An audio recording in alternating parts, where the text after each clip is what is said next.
Before empires were carved into the earth, another was forged in the heavens. Above the clouds, beyond the reach of mortal ambition, sits a throne of unimaginable power.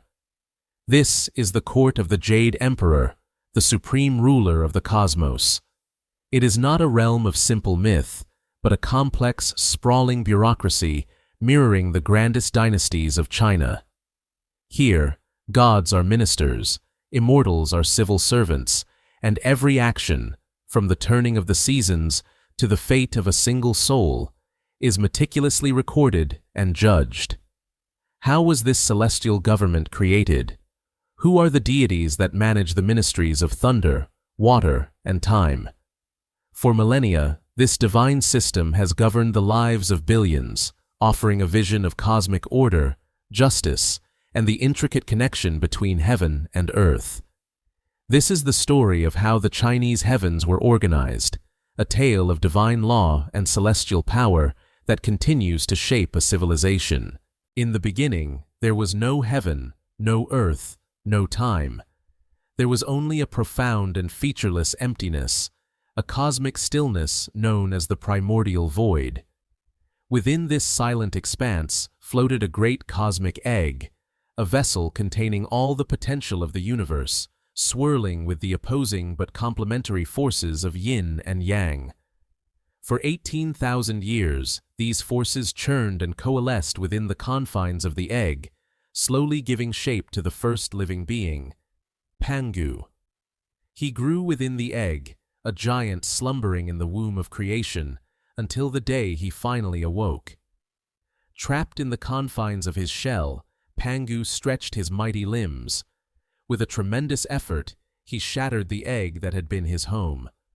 The lighter, purer elements, the yang, drifted upwards to form the heavens. The heavier, denser elements, the yin, sank downwards to become the earth. But Pangu feared the two halves would merge once more, returning the universe to its former chaotic state. To prevent this, he stood between them, his head holding up the sky and his feet planted firmly on the ground. Each day, the heavens rose 10 feet, the earth thickened by 10 feet, and Pangu grew by 10 feet to keep them apart. For another 18,000 years he stood, a solitary pillar separating the cosmos, his incredible strength the only thing preventing a return to nothingness. When at last the heavens and earth were stable and secure in their positions, Pangu's epic task was complete. His energy spent, the cosmic giant lay down to rest for the final time. Yet, his contribution to creation was far from over. His final act was one of ultimate transformation. His breath became the wind and the clouds. His voice became the rolling thunder. His left eye blazed into existence as the sun, and his right eye glowed softly as the moon. His limbs and body formed the great mountains that defined the landscape, while his fluids became the rivers and seas. His hair took root as the forests and grasses, and the very parasites on his body, carried by the wind, became the first animals and humans. Pangu had sacrificed himself to create the physical world. A magnificent, sprawling stage was now set, but it was empty of governance. The mountains stood without masters, the seas raged without keepers, and the newly formed heavens were a vast, silent expanse with an empty throne. The age of gods and mortals was about to dawn, but a fundamental question remained. In this wild, untamed universe, who would rise to impose order on the beautiful chaos Pangu had left behind? The world Pangu had created was now teeming with life. Forests, mountains, and rivers were populated by countless creatures. But time itself remained an abstract concept, flowing unmarked and unmeasured. In the heavens, the newly forming celestial court recognized the need for order, a way to chart the seasons and mark the passage of years for the burgeoning mortal world. A grand decree was issued, echoing across the land. A great race would be held. The first 12 animals to cross a mighty river and reach the heavenly gate would be immortalized, granted a place in the celestial calendar, each ruling over a year in a repeating cycle. The announcement sparked a flurry of excitement and ambition among the animal kingdom.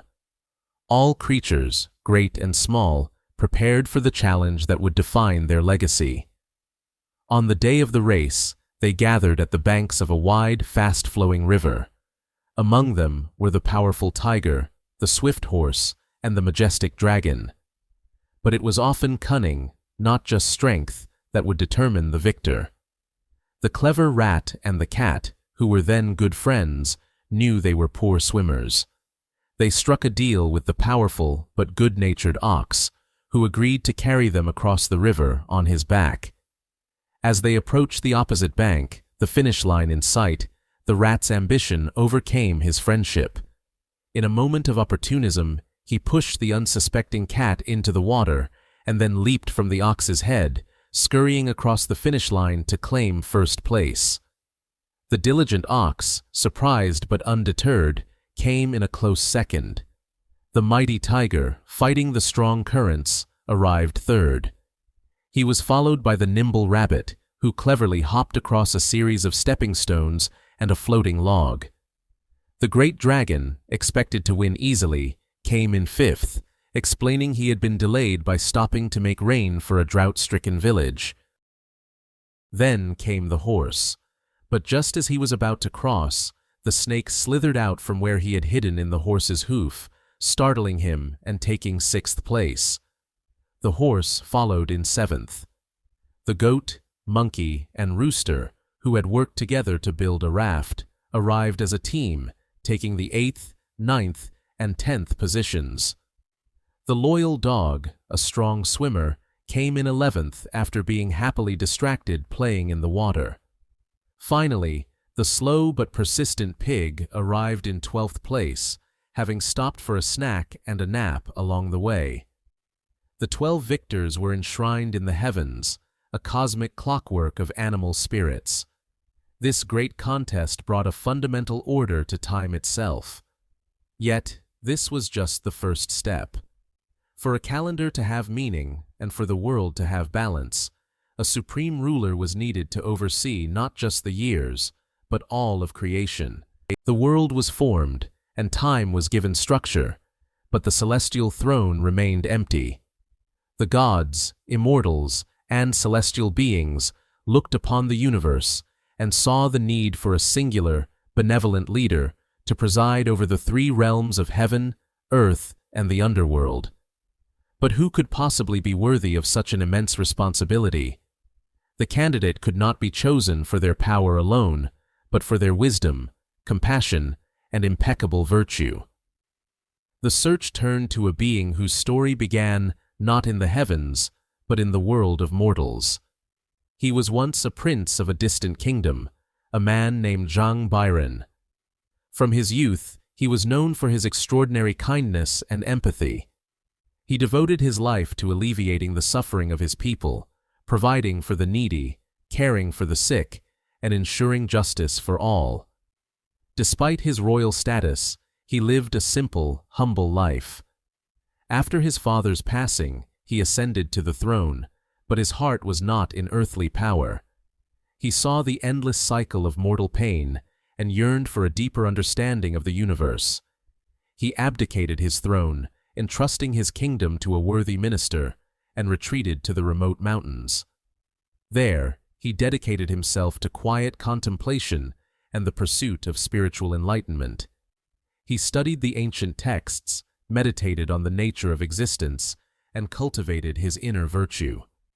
For eons, he underwent countless trials, each designed to test his resolve, his compassion, and his spirit. He faced temptations of power, wealth, and pleasure, yet remained steadfast.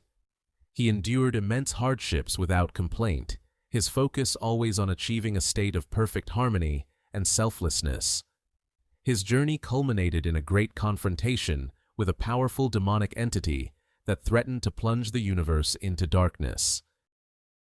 While other deities fought with celestial weapons and raw power, Jade Emperor defeated the creature not through violence, but through the sheer force of his accumulated virtue and profound wisdom. His goodness was a light so brilliant that the darkness simply could not exist in its presence. The gods and immortals witnessed this ultimate act of selfless power and knew they had found their ruler. By unanimous acclamation, they invited him to ascend to the heavens. He took the name Yu Huang, the Jade Emperor, and accepted the celestial throne not as a conqueror, but as a humble servant to the cosmos.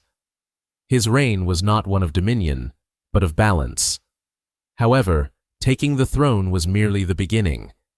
The true test would be to govern an infinite universe, a task that would require not just a ruler, but an entire celestial government. Every great ruler needs a capital, a majestic center from which to project power and maintain order. For the newly enthroned Jade Emperor, this capital could not be of the earth. It had to be a reflection of his divine authority, a city in the sky that would stand as the ultimate symbol of celestial governance.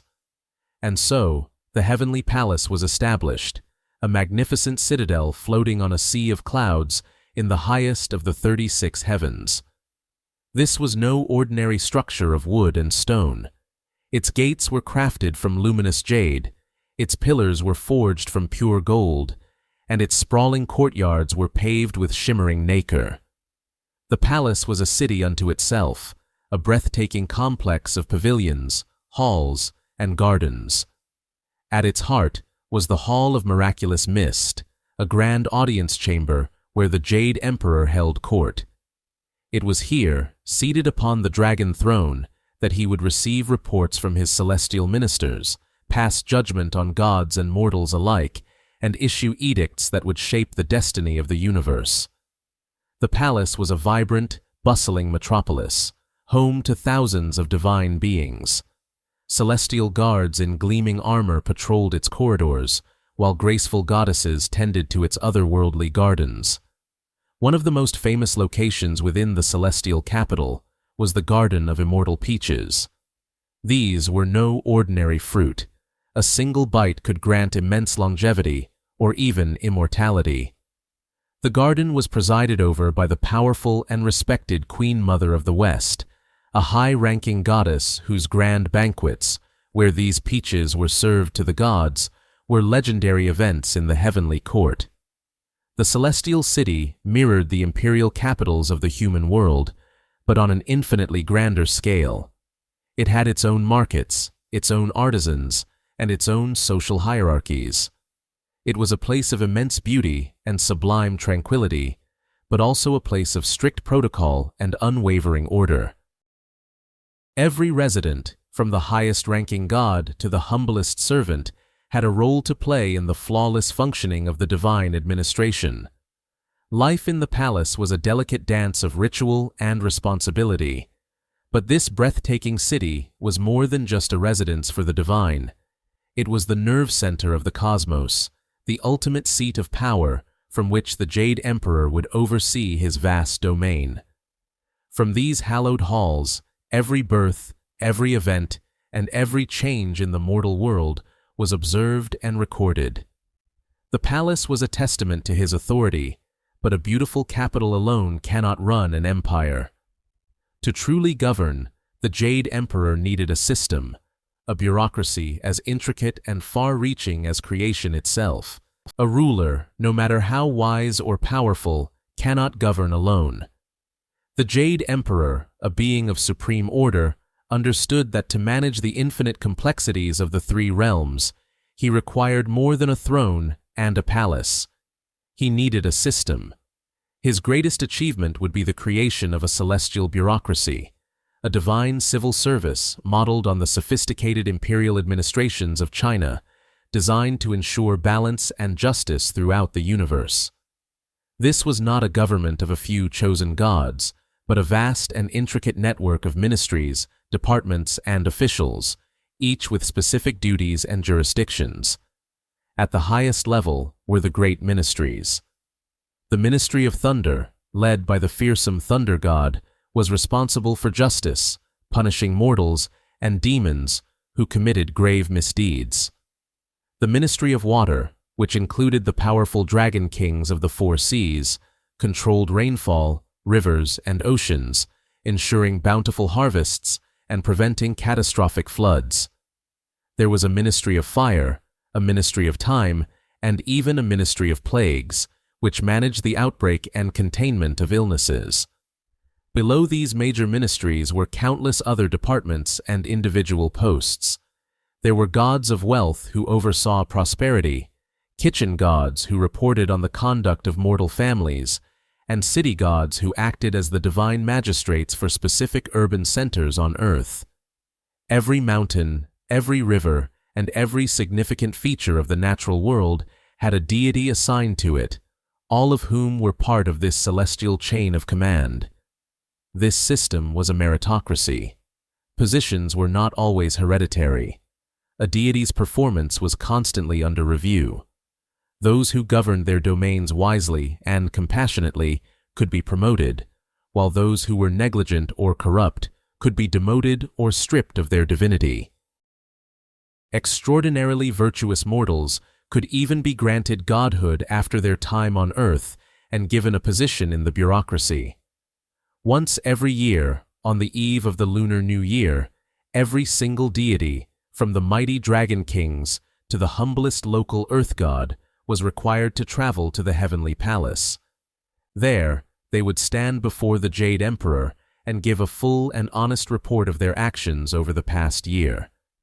It was the ultimate performance review, a system of accountability that ensured the Emperor's will was carried out and that the entire cosmos ran like a perfectly calibrated machine. With this divine administration in place, order was finally established. The heavens were organized, the earth was managed, and the universe operated according to a celestial plan. But even the most perfect system can be challenged. For deep in the mortal world, a creature of immense power and untamable spirit was about to be born. A stone monkey who would one day dare to challenge the authority of the Jade Emperor himself and shake the foundations of his celestial empire. For all his authority, for all the celestial ministers who bow to his command, the Jade Emperor is not the ultimate power in the cosmos. He is the grand administrator, the divine governor, the chairman of the board of heavens. But above the administrator, there are the founders. Above the throne sits the very principle of existence itself, personified in three supreme, enigmatic figures, the three pure ones. They represent the highest, most abstract divinities of the Taoist faith, existing on a plane of reality far beyond the day-to-day governance of the celestial court. They are not rulers who issue decrees, but cosmic principles from which all reality emanates. First is the Jade Pure One, Yuanshi Tianzun, or the celestial worthy of primordial beginning. He is the source of all things, the singular point from which the universe expanded. He represents the emergence of consciousness from the infinite void. He is often depicted holding a luminous pearl, symbolizing the creation of the world from nothingness. Beside him is the Supreme Pure One, Lingbao Tianzun, the celestial worthy of numinous treasure. He is the custodian of the sacred scriptures of Taoism, the organizer of cosmic time, and the revealer of divine truth to lesser gods and humans. He is the bridge between the formless origin and the structured reality we inhabit. Finally, there is the Grand Pure One, Taishang Laojun, the celestial worthy of the way and its virtue. This figure is famously identified with Laozi, the historical philosopher. He is the great teacher, the one who descends into the world in various forms to instruct humanity, to guide emperors, and to reveal the path of the Tao. The Jade Emperor manages the consequences of actions, but the three pure ones embody the cosmic laws that govern action itself. They do not involve themselves in the petitions of mortals or the promotions of minor deities. Their power is not executive, it is foundational. While the Jade Emperor's court is a vibrant, bustling center of divine politics and administration, the realm of the three pure ones is one of serene, timeless contemplation. They are the source code of the universe, while the Emperor is the operating system. This two-tiered structure of power reveals a profound philosophical depth in the Chinese celestial order. It acknowledges the need for a tangible ruler to maintain order, but asserts that even the highest authority is subject to the fundamental, impersonal, and eternal principles of the Tao. The emperor may rule the heavens, but the heavens themselves obey a much older, much deeper law. Even gods are not immune to the passage of time. To maintain their eternal existence, the celestial bureaucracy relies not on a decree from the Jade Emperor, but on a rare and precious resource controlled by one of heaven's most formidable figures, the Queen Mother of the West. Ruling from her mythical paradise on the remote Mount Kunlun, she is the keeper of the peaches of immortality. In her magnificent gardens grow ancient trees that blossom only once every several thousand years. The fruit they bear is the key to eternal life, the substance that sustains the divine. The Queen Mother is far more than a simple consort. She is a sovereign in her own right, a deity whose origins predate much of the organized celestial court. In the earliest texts, she was depicted as a fearsome, wild goddess with tiger's teeth and a leopard's tail, a primal force of nature. Over centuries, her image was refined into that of a regal, elegant, and immensely powerful queen, reflecting the culture's evolving ideals of feminine authority. Her influence stems from her exclusive control over immortality. Periodically, she hosts the Grand Peach Banquet, an exclusive gathering for the most important deities in the heavenly realm. An invitation is the highest honor, a confirmation of one's status, and a renewal of one's divine life. To be excluded is a grave slight, a sign of dwindling favor. This makes the Queen Mother a pivotal figure in celestial politics. While the Jade Emperor commands armies and ministries, the Queen Mother holds the very life force of the gods in her hands. Her power is not administrative, but biological, a fundamental control over the essence of divinity. Her palace on Mount Kunlun is a legendary realm of wonder, a meeting point between the earthly and the divine, frequented by seekers of wisdom and longevity. She commands a retinue of spirits and fairies, and is often attended by the magical bluebird, her personal messenger. Her relationship with the Jade Emperor is complex. In some traditions, she is his wife. In others, she is an independent ruler of equal stature. What remains constant is her immense power, a quiet but absolute authority derived from a single, miraculous fruit. She is the ultimate gatekeeper, deciding who may feast on eternity and who must face the slow erosion of time. A well-ordered government, whether earthly or divine, requires more than just laws and administration. It requires enforcement. In the Chinese heavens, the ultimate instrument of justice, the embodiment of celestial wrath, is the fearsome ministry of thunder. When a storm breaks, the flash of lightning and the roar of thunder are not merely natural phenomena. They are the sights and sounds of a divine tribunal in session. The ministry is a specialized department within the celestial bureaucracy, tasked with carrying out heavenly sentences upon mortals guilty of heinous crimes and subduing malevolent spirits that threaten the cosmic order. At its head is Lei Gong, the Duke of Thunder. He is rarely depicted as a serene bureaucrat, but as a dynamic and intimidating force. Often portrayed with a bird's beak, sharp claws, and bat-like wings, he wields a mallet and chisel to discipline wrongdoers, and beats upon a series of drums to create the awesome sound of thunder. He is not alone in his duties. His companion is Dianmu, the mother of lightning. She uses a pair of polished mirrors to flash light across the sky, illuminating the guilty so that the Duke of Thunder may strike with perfect accuracy. Together with other deities of wind and rain, they form a celestial police force, dispatched by the Jade Emperor to intervene directly in the mortal world. The ministry's actions were not considered arbitrary. They were the final step in a divine legal process. A case against a particularly wicked individual would be reported up the chain of command, reviewed by celestial magistrates, and a verdict would be handed down from the Jade Emperor himself. The Ministry of Thunder was the court's enforcer, its judgment swift and final. This belief instilled a profound sense of moral accountability. For those who felt they had no recourse against injustice on earth, the Ministry of Thunder offered the hope that a higher power was watching, and that no evil deed would ultimately go unpunished.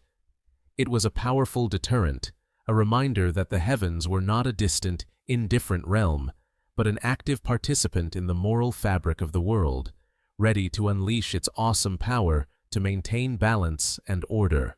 The Jade Emperor's authority extends far beyond the clouds and stars of the heavens. It plunges into the deepest, most mysterious parts of the world, the vast oceans. Governing these watery realms are four of the most powerful and revered deities in the pantheon, the Dragon Kings. These are not wild beasts, but high-ranking celestial officials, each assigned to rule one of the four seas corresponding to the cardinal directions: the East Sea, South Sea, West Sea, and North Sea. Each Dragon King resides in a magnificent crystal palace at the bottom of his respective ocean, presiding over a court teeming with aquatic life that serves as his ministers and army. Their primary responsibility is the control of water and weather. They command the clouds, the mists, the tides, and, most importantly, the rain. For an agrarian society like ancient China, this power over rainfall made the Dragon King's figures of immense importance. The favor of a Dragon King could mean a bountiful harvest and prosperity for an entire province. His displeasure could result in a devastating drought, parching the fields and bringing famine, or a catastrophic flood, washing away homes and livelihoods. Consequently, they were both deeply respected and greatly feared. Temples were built in their honor across the land, and offerings were made to appease them and secure their blessings of life-giving water. As members of the Celestial Bureaucracy, the Dragon Kings reported directly to the Jade Emperor. They attended celestial assemblies and were bound by heavenly decrees. Yet, their great distance from the capital of heaven and their immense power gave them a degree of autonomy. In many myths and legends, they act on their own initiative, sometimes benevolently, and sometimes with a pride and temper befitting their draconic nature. They are often depicted as having the ability to shapeshift into human form to walk among mortals. The existence of these powerful regional rulers demonstrates the comprehensive nature of the heavenly government. It was a bureaucracy that mirrored its earthly counterpart, with a central authority in the capital and powerful governors ruling the provinces. The Dragon Kings show that every aspect of the natural world, from the highest sky to the deepest sea, was seen as part of a single, interconnected cosmic administration, all under the ultimate jurisdiction of the Jade Emperor. The ultimate power of any state lies not in its armies, but in its control of information. In the meticulously organized Chinese heavens, this principle is taken to its logical and most awe-inspiring conclusion. This is the realm of the Celestial Archives, a vast metaphysical bureaucracy whose sole function is to observe, record, and file every single action, word, and even thought of every living being in the universe. This is the engine of cosmic justice, the mechanism that ensures perfect accountability. Within this celestial ministry, countless divine scribes and clerks work tirelessly. Their ledgers are not made of paper, but are the very fabric of fate. Every good deed is noted, adding to one's karmic merit. Every transgression is recorded, contributing to a karmic debt that must eventually be paid. Nothing is missed. The system's reach is total. On the ground, a network of local deities acts as the eyes and ears of the heavens. The Tudi Gong, or Earth God, a humble deity assigned to a specific village or even a single field, reports on the daily affairs of the community. Above them are the Cheng Huang, the city gods, who oversee the spiritual welfare of entire towns and act as divine magistrates, collecting data and passing it up the chain of command. This constant stream of information flows from the mortal realm upwards, culminating in the celestial archives where it is all compiled. This vast repository of data is what allows the celestial court to function with perfect knowledge. When a mortal life ends, their soul is brought before the judges of the underworld. These judges do not need to hear testimony or debate evidence. They simply consult the celestial record, a complete and infallible account of the soul's life. Based on this record, a precise and impartial judgment is rendered, determining the soul's post-life fate and the conditions of its next incarnation. At the apex of this entire system sits the Jade Emperor. With access to these complete records, his decisions are not based on whims or petitions, but on an absolute understanding of events. This belief in a celestial record-keeping system created a powerful moral framework. It taught that one is always being watched, not by a punishing overseer, but by a dispassionate cosmic accountant. It is the ultimate expression of a universe governed by order, law, and bureaucracy, where the most powerful force is not a thunderbolt, but the stroke of a scribe's brush. In the Celestial Empire, death is not an end, but a transition, the beginning of a meticulous judicial process. When a soul departs the mortal realm, it does not drift into a formless void. Instead, it is escorted to Diyu, the underworld, a vast and complex realm structured not for eternal torment, but for ultimate judgment and purification. This spiritual domain mirrors the earthly Chinese imperial bureaucracy with startling precision, operating as a sprawling legal system designed to account for every action taken in life. At its heart are the 10 courts of hell, each presided over by a formidable king or judge who oversees a different stage of the soul's journey toward cosmic balance. Upon arrival, the soul first passes through the gate of ghosts, leaving the world of the living behind.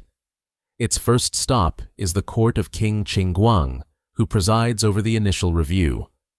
Here, the virtuous are separated from those with transgressions. The truly good may be led directly to a golden bridge to paradise, bypassing the subsequent courts entirely. However, for the vast majority of souls, this is merely the first step in a long and arduous process. As the soul proceeds from one court to the next, it faces a series of trials. Each court specializes in judging specific categories of misdeeds. The second court, under King Chujiang, addresses harms done through deception and injury. The third, under King Songdi, deals with ingratitude and discord. A central feature in this process is the mirror of retribution. Before this mystical artifact, a soul cannot hide. It is forced to watch as every one of its past actions, both good and bad, is replayed in perfect clarity for the court to see. There are no secrets in Diyu. The purpose of this journey is not solely punitive.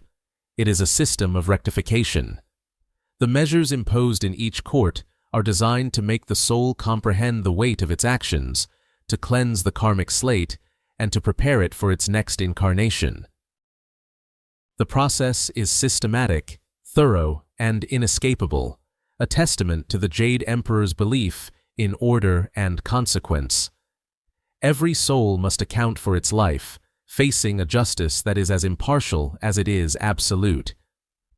After navigating the first 9 courts, each a grueling examination of a lifetime of choices, the soul, now stripped of all pretense, arrives at the threshold of the 10th and final court. Here, the last verdict will be rendered, a decision that will shape its very next existence.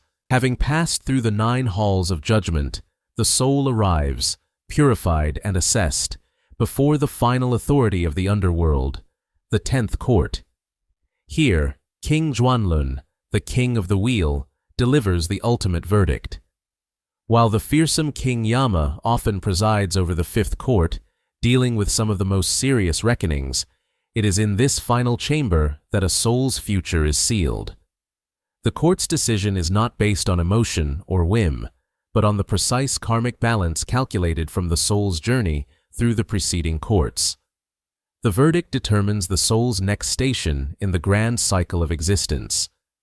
This cosmic mechanism is known as the Wheel of Reincarnation, a perpetually turning wheel that dictates the form and circumstances of the next life. It is divided into 6 distinct realms, representing every possible state of being. A life of exceptional virtue, compassion, and wisdom could lead to a rebirth in the higher realms. One might be reborn as a diva, a celestial being enjoying a long life of pleasure and light, or as an asura, a powerful demigod, strong but prone to jealousy. The most common favorable outcome is a rebirth in the human realm, offering the precious opportunity to learn, grow, and further improve one's karma. Conversely, a life defined by negative actions leads to a rebirth in the lower realms. This could mean returning as an animal, driven by instinct, or as a hungry ghost, forever plagued by insatiable desire. The lowest realm is reserved for those whose earthly transgressions require a period of intense rectification. Before the soul is sent to the wheel, however, it is led to a figure known as Lady Meng, the goddess of forgetfulness. She resides by the bridge of helplessness, where she brews a special concoction. Every soul, regardless of its destination, must drink her 5-flavored soup of oblivion. Its effect is absolute. It erases all memories of the past life, including the trials endured within the 10 courts. This act is one of profound mercy. It ensures that every soul begins its new life as a blank slate, unburdened by past sorrows or triumphs, free to make new choices. With its memories wiped clean, the soul is now ready. It steps onto the great wheel, which turns and delivers it to its new beginning. While this endless cycle of life, judgment, and rebirth governs nearly all beings, some seek to break free from the wheel entirely. But who could possibly achieve such a feat? Beyond the celestial bureaucracy, and far from the relentless turning of the wheel of reincarnation, exist a group of beings who have transcended the mortal coil. They are not gods by birthright, nor are they spirits of the dead. They are the 8 immortals, 8 humans who, through extraordinary discipline, profound wisdom, and perfect harmony with the fundamental force of the universe, known as the Tao, achieved eternal life. They are the ultimate symbols of self-cultivation, living proof that enlightenment is attainable. Each of the 8 immortals began as an ordinary person, and their diverse backgrounds, from nobleman to beggar, from general to flower maiden, underscore the Taoist belief that the path to transcendence is open to anyone. They are a beloved and eccentric pantheon of folk heroes.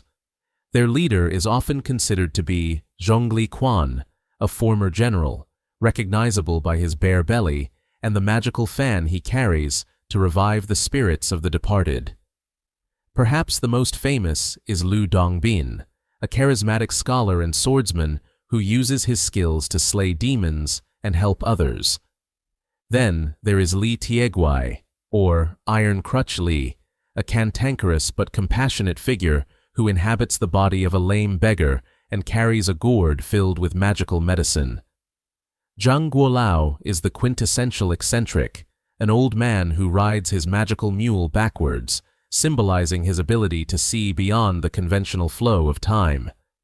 He Xianggu, the only certain female member, is a figure of purity who carries a lotus blossom, a symbol of spiritual cultivation. Cao Guojiu, a former member of the imperial family, renounced his status to seek the Tao and is the patron of actors. Han Xiangzi, a youthful and carefree immortal, plays a divine melody on his flute that can make flowers bloom instantly. Finally, there is Lan Kaihe, a wandering street performer of ambiguous gender who carries a basket of flowers and sings about the fleeting nature of life, reminding all of the importance of seeking the eternal Tao.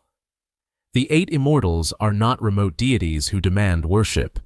They are active, benevolent figures who wander the earth, often in disguise, to aid the poor, heal the sick, and challenge the corrupt. They represent a different kind of power in the cosmos, one achieved not through position or authority, but through personal mastery. Their existence offers a path of liberation, a contrast to the rigid order of heaven. But while they embody wisdom and harmony, the heavens would soon face a power born not of discipline, but of pure, untamed rebellion. The Jade Emperor's celestial court, a realm of meticulous order and ancient protocol, was about to be shaken to its very foundations. The challenge came not from a rival god or a demon lord, but from a being of unimaginable power and boundless arrogance, a monkey born from a stone egg on the mountain of flowers and fruit. This was Sun Wukong, the Monkey King. After becoming king of his tribe, his ambition soared. He sought a power greater than any earthly king could possess: immortality. He trained for years under a Taoist master, mastering 72 incredible transformations, the secret of cloud travel, and countless other magical arts. But knowledge only fueled his pride. He journeyed to the underwater palace of the Dragon King of the Eastern Sea and intimidated him into giving up a legendary weapon, a massive iron pillar that could shrink to the size of a needle, the Ruyi Jingu Bang. His audacity knew no bounds.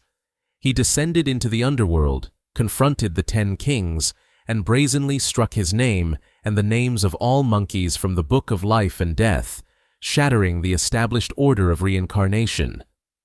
News of this chaos reached the Jade Emperor, who, in an attempt to contain the troublesome primate, offered him a minor position in heaven as the keeper of the heavenly stables. Sun Wukong was infuriated by the insult. He abandoned his post and returned to his mountain, declaring himself the great sage, equal of heaven. In a second attempt at appeasement, heaven granted him the title, but gave him no real authority. Discovering this, the Monkey King's rage became unstoppable. He crashed a celestial banquet reserved for the most important deities, consumed the peaches of immortality, and stole the pills of longevity from the great alchemist Laozi. Empowered beyond measure, he single-handedly fought off the entire celestial army, defeating legions of heavenly warriors and the greatest generals of the Jade Emperor. The Celestial Bureaucracy was in disarray, its authority openly defied by a single, rebellious immortal. No god or celestial warrior seemed capable of stopping him. The structure of the cosmos itself seemed threatened by his rampage. Finally, with his options exhausted, the Jade Emperor sought help from the highest authority in the cosmos. The rebellion of the great sage had reached its peak, but his reckoning was at hand, a moment that would end not with a battle, but with an inescapable lesson in humility. While great immortals and rebellious sages wage cosmic struggles that shake the heavens, the Jade Emperor's most pervasive form of influence is far more subtle. It is an authority that operates not in grand celestial courts, but in the humblest of mortal spaces, the family kitchen. This divine oversight is maintained by Zhao Jun, the kitchen god, one of the most important and deeply respected deities in the entire pantheon. He is heaven's domestic agent, a celestial bureaucrat assigned to observe and record the daily lives of every single family. His post is the household stove, the very heart of the home where food is prepared and family members gather. A simple paper image of him is placed in an alcove above the hearth, from where he watches and listens throughout the year. He is a silent witness to everything, every argument and reconciliation, every act of generosity and moment of selfishness, every secret whispered and every promise kept.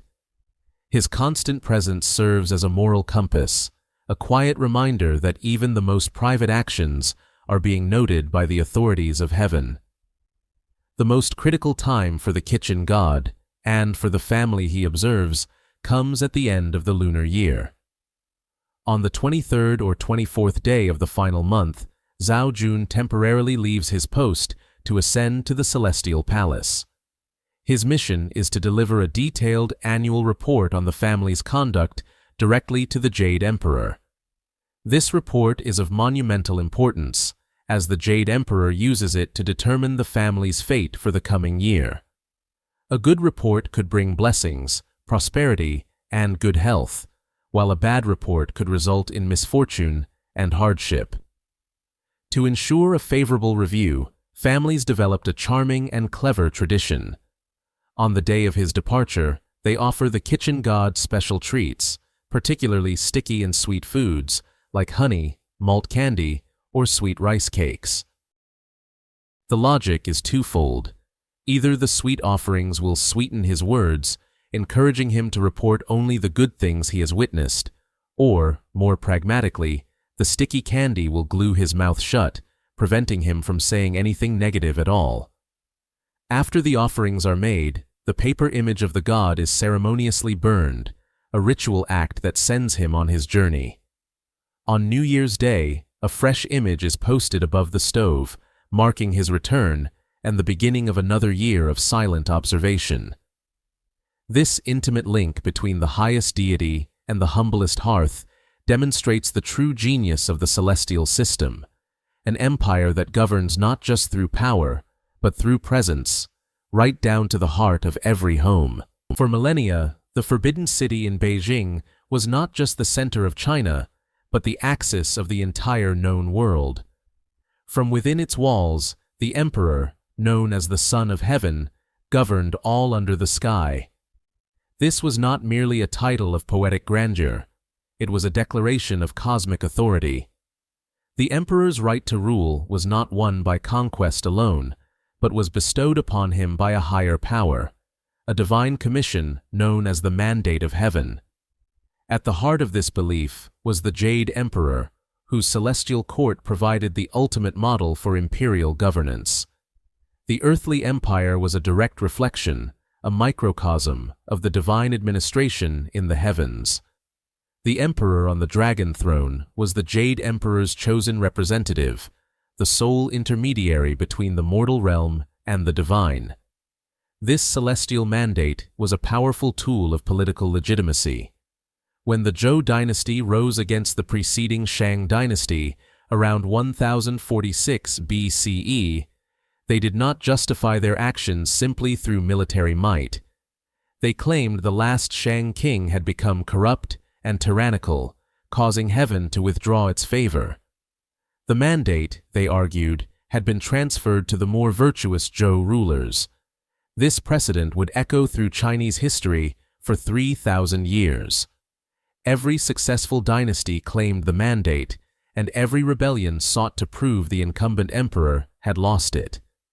Natural disasters, famines, and floods were interpreted as cosmic warnings, signs that the Son of Heaven's virtue was waning and the celestial bureaucracy was displeased. The emperor's personal conduct was intrinsically linked to the well-being of the empire. To maintain this fragile connection, emperors performed elaborate and costly rituals. The most significant was the annual ceremony at the Temple of Heaven, where the emperor would offer prayers and sacrifices, reporting on the state of his realm directly to the celestial authorities. Emperors like Huizong of the Song dynasty became deeply immersed in Taoism, seeking to align their courts ever more closely with the heavenly model to secure their reign. In this divinely ordered universe, the emperor was more than a king. He was the chief priest of his people, the single point of contact with the cosmic forces that govern destiny. But if only one man could speak to the highest gods, how were the countless millions of his subjects to navigate their own relationship with the heavens? How could an ordinary farmer or merchant make their voice heard in the grand celestial court? While the emperor communicated with heaven through grand state-sponsored rituals, the common people had their own vibrant and deeply personal channels to the celestial court. For them, the gods were not distant, abstract beings, but active participants in daily life, accessible through a calendar of colorful festivals and a system of sincere offerings. The most important of these occasions was the Lunar New Year, a time of renewal when families would cleanse their homes to sweep away misfortune and make way for good luck. Central to this was honoring the ancestors and the gods.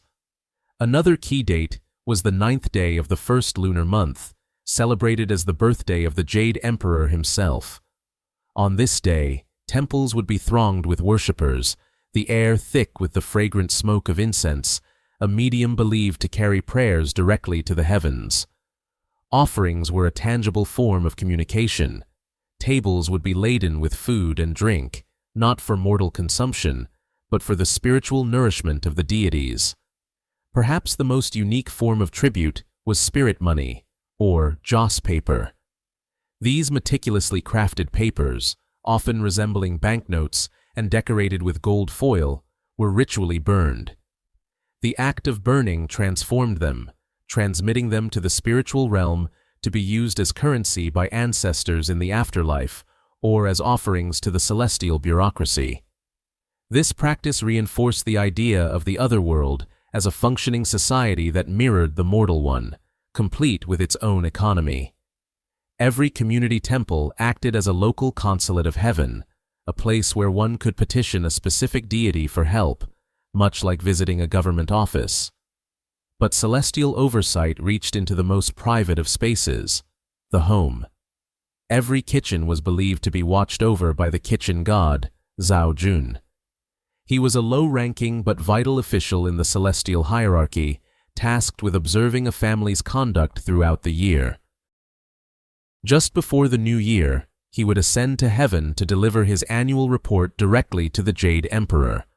Families would offer him sweet, sticky foods, a friendly bribe to ensure he gave a favorable account. This intimate connection demonstrated that no one was beyond the notice of the celestial administration. While most prayed for health, prosperity, and good fortune, some harbored a far greater ambition. They did not just want to speak to the gods, they sought to join them. The dream of cheating time, of living forever, is a universal human desire. In Taoist China, this was not a mere fantasy, but a tangible spiritual goal. The ultimate achievement was to become a xian, a celestial being or immortal, and take one's place in the divine hierarchy.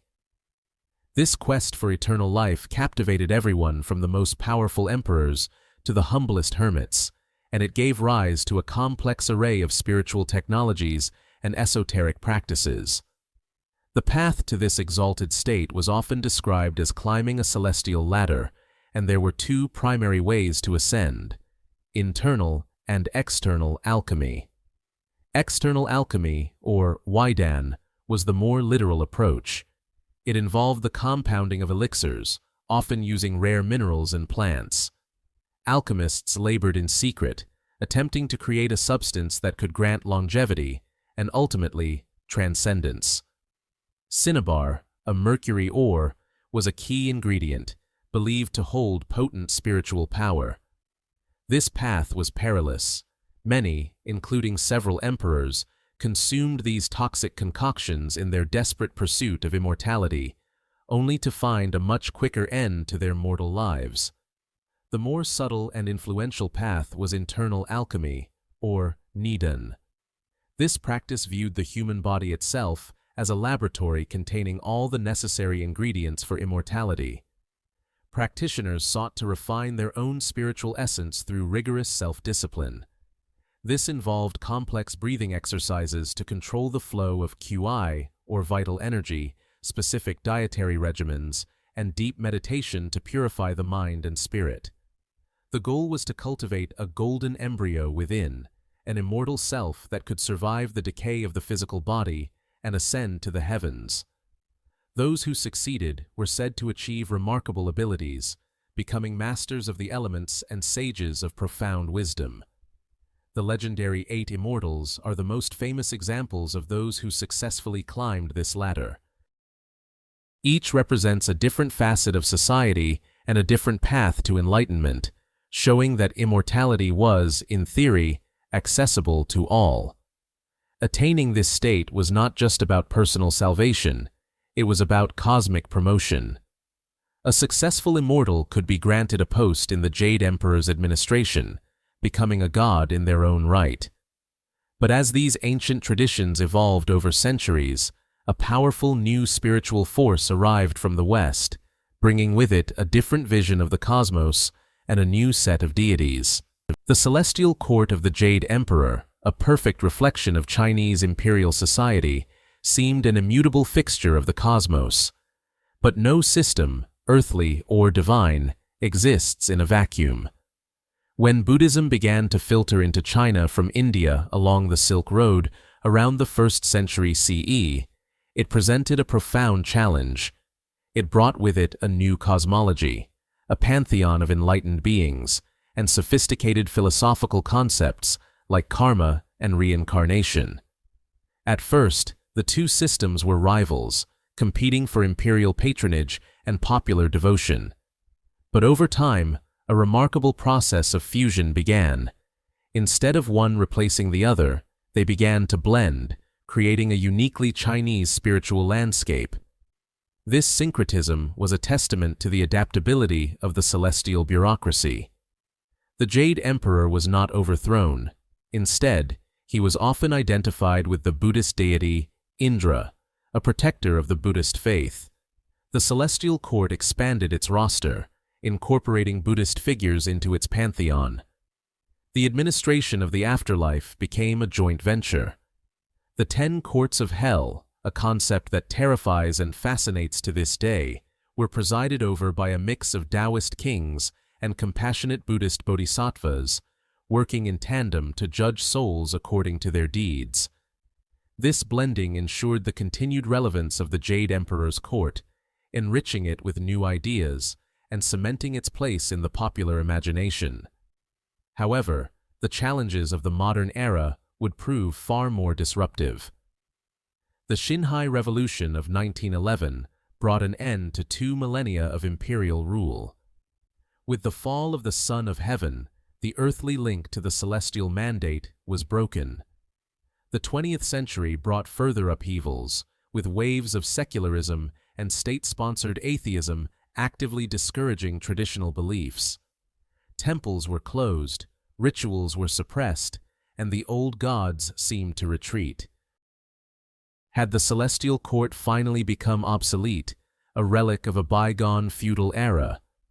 For a time, it seemed so.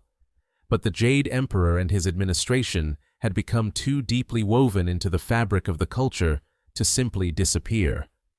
They did not vanish. They adapted once more, receding from the center of political life, but finding new homes in folklore, family traditions, and the arts, waiting for a new era to re-emerge.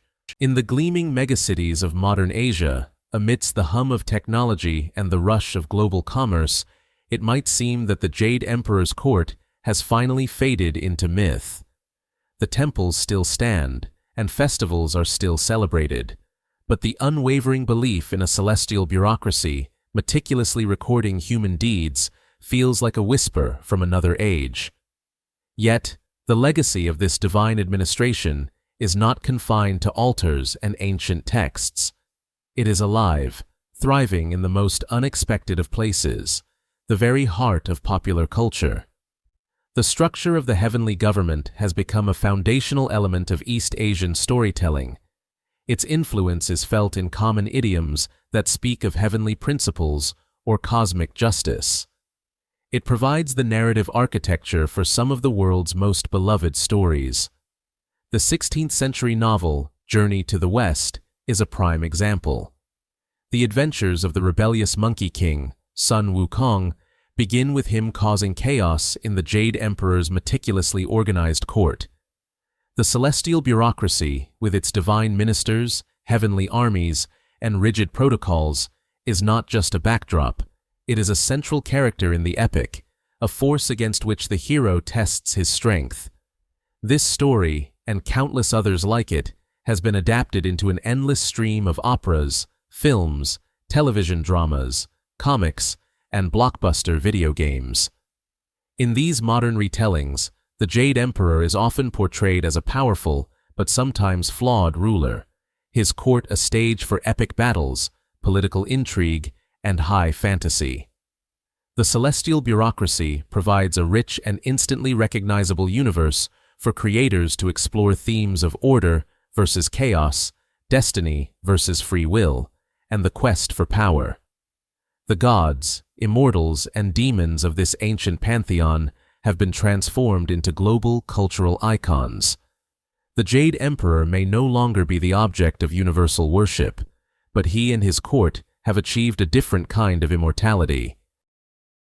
They have transcended religion to become a permanent part of our collective imagination, a celestial saga forever etched in the stars of human creativity, proving that a good story, like a god, can live forever.